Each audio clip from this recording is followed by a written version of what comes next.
Bienvenue au bureau. Avant d'aller à Melbourne et à Fremantle, le journal de la voile vous fait faire un tout petit tour au Nautica Paris.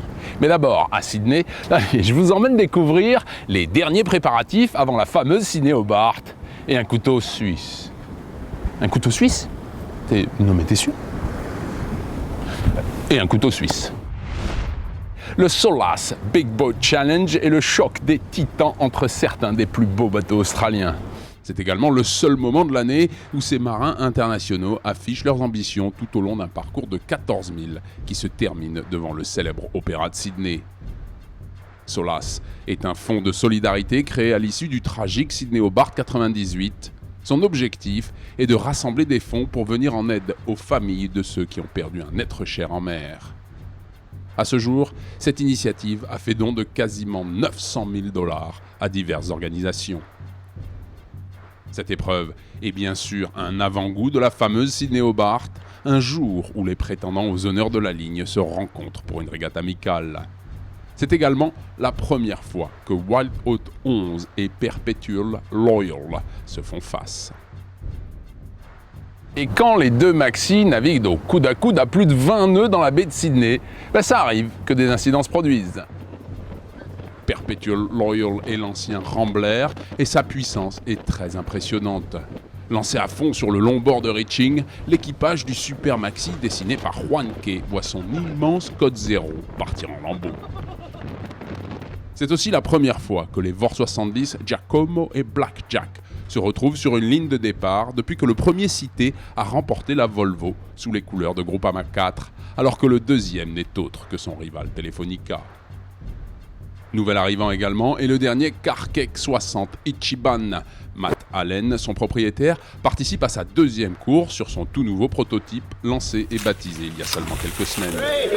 À l'issue de sa victoire, Wild Oat 11 est immédiatement sorti de l'eau pour entreprendre une vérification complète avant la Sydney Hobart. Et non, ce dispositif ici n'est pas un plongeoir mis en place pour les baignades de l'équipage, mais la plus récente addition à la longue liste des appendices, appelée un système rétractable de stabilité dynamique. Alors, en plus d'un safran standard et d'une quille pendulaire bien sûr, Wild Oat 11 a un canard à l'avant, 2 dérives latérales et ce système de stabilité rétractable. Alors m'est avis que ça doit être un joli casse-tête de faire fonctionner ces 6 jouets ensemble. Par contre, il n'y a plus aucun doute, la partie immergée de ce Super Maxi ressemble de plus en plus au fameux couteau suisse. C'est la bousculade le week-end dernier pour la fermeture des portes du Nautique à Paris. Alors il y avait bien sûr plein de trucs à découvrir et on a plutôt bien aimé l'immense succès du nouveau jeu en ligne de Virtual Regatta. Un jeu de régate simple et très bien fait qui permet de s'amuser et surtout d'apprendre les arcanes de la régate lors des longues soirées d'hiver. Le fait marquant de la semaine parisienne est sans conteste le lancement du projet Team France. 3 des plus grands navigateurs et un pool d'industriels français se lancent à l'assaut de la Coupe América. Oui, c'est un trio qui peut paraître étonnant à premier abord, mais je crois que justement on n'est pas fait pareil les uns les autres. On est différents et c'est dans la différence qu'on va trouver une richesse. En dévoilant leur ambition commune, Franck Camas, Olivier de Kersauzon et Michel Desjoyaux s'unissent pour le meilleur et l'excellence. En clair et en décodé, le but du jeu c'est d'aller chercher la Coupe de l'América, qui est le défi ultime dans ce sport mécanique qu'est la voile. L'engagement de cette équipe française est un projet de rassemblement grand public sur un événement de portée mondiale. Et bien évidemment, on va suivre ça de très très près. Un puissant vent de nord accueille les concurrents pour les finales de la Coupe du Monde de voile, tenue à Melbourne il y a quelques semaines. Les vainqueurs en planche à voile catégorie hommes et femmes sont décidés bien avant le départ de la course aux médailles. La Chine a la plus grande équipe de planche à voile au monde, en remportant la totalité des 6 médailles disponibles. Les Chinois sont très impressionnants.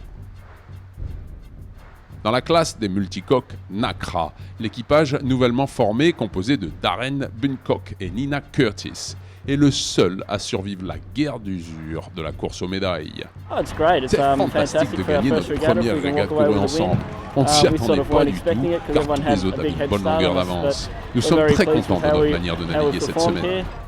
couru dans des conditions difficiles, la course aux médailles est une véritable hécatombe pour les 49ers FX.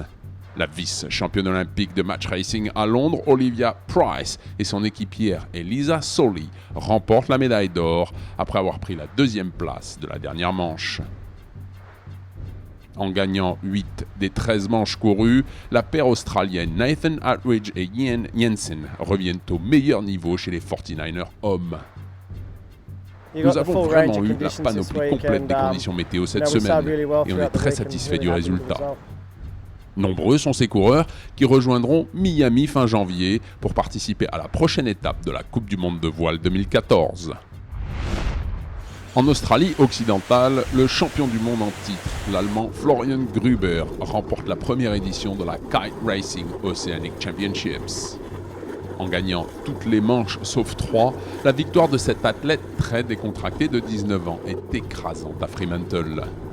Ouais, j'ai gagné l'Océanique. C'est une super manière de terminer ma saison. Je vais enfin pouvoir me reposer un peu. C'était une super régalle.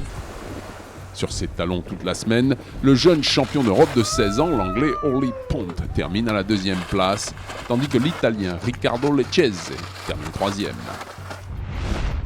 Rendez-vous la semaine prochaine, même heure, même endroit. D'ici là, au revoir et bon vent.